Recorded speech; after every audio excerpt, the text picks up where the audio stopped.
From the earliest days of the railway, it was a pioneer. A beautiful and majestic, yet powerful design. This is 563, a London and South Western Railway T3 class that was built in 1893. It is one of the finest examples of express passenger locomotives from the Victorian era, with an incredibly rich history and a remarkable survival story. Our mission is to bring 563 back to life in 2023. If we succeed, this will be the first time the T3 has been seen in steam for 75 years. And to get there, the engine is currently undergoing an extensive overhaul like it's never had before. My name's Nathan and I'm the chair of the 563 Locomotive Group. I'll be looking at the T3's past and the present to understand what this project means for the Swanage Railway and its future.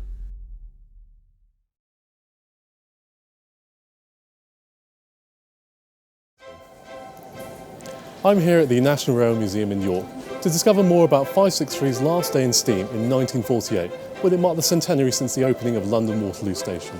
But first I'm going to find out what hidden gems are in their records. Search Engine is the museum's research and archive facility.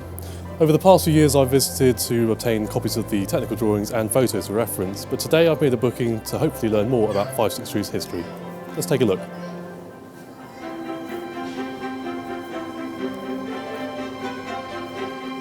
The T3 class was designed by William Adams, and 20 of them were built at Nine Elms Works in London between 1890 and 1893. The engines were among the most capable express passenger locomotives of their time, and they quickly proved themselves to be an excellent design, with only relatively minor changes taking place in LSWR days. The whole class later passed into Southern Railway ownership at the grouping of the Big Four. At the start of the 1930s, the development of more modern locomotives started to make the T3s redundant, and by 1933 only 3 remained in service. With the beginning of the Second World War, 563 then became just one of the last 2 to remain in service until they were both withdrawn in 1945. I've not seen any specific reference to their contribution to the war effort before. However, look at this. On the 4th of June 1940, it was noted leaving Woking heading towards Basingstoke with a troop train of 12 LNER corridors, one of the many Dunkirk evacuation trains. That's quite impressive, and it's little pieces of information like this that make the whole project worthwhile. You really begin to appreciate how valuable an asset 563 is with its incredibly rich history. Its survival story though is equally impressive, and there's actually something in the museum that can help us tell the next chapter. After 563 was withdrawn in August 1945, it was towed to Kimbridge Junction to await scrapping at Dinton. As fate would have it, planning was also underway for a centenary exhibition at London Waterloo, and it was quickly realised all of the Adams-designed tender engines would soon be scrapped. At the 11th hour, 563 was selected just 35 days before the Waterloo centenary and was moved to Eastleigh Works to be returned to original LSWR condition.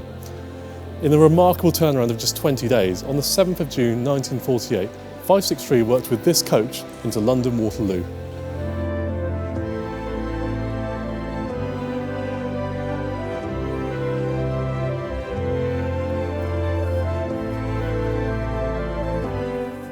How's this for luxury?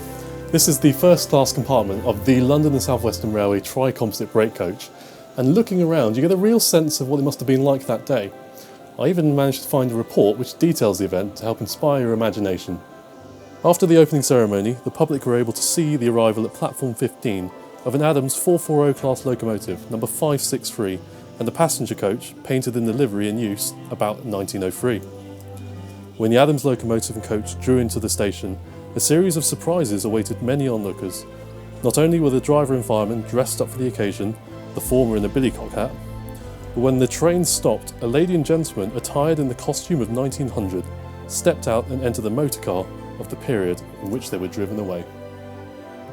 Even during the golden age of the railways, what surprises me is that seeing the T3 and this coach steam into Waterloo was a surprise to the general public amongst all the other steam engines at the time.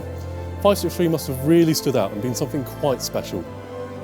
In the next episode, I'm going to look at how the overhaul of the T3 is progressing as we look to return 563 to Swanage in 2023. With your support, in the not too distant future, we won't just be able to recreate a train like this, we'll be able to go one further and bring the whole scene and the story to life.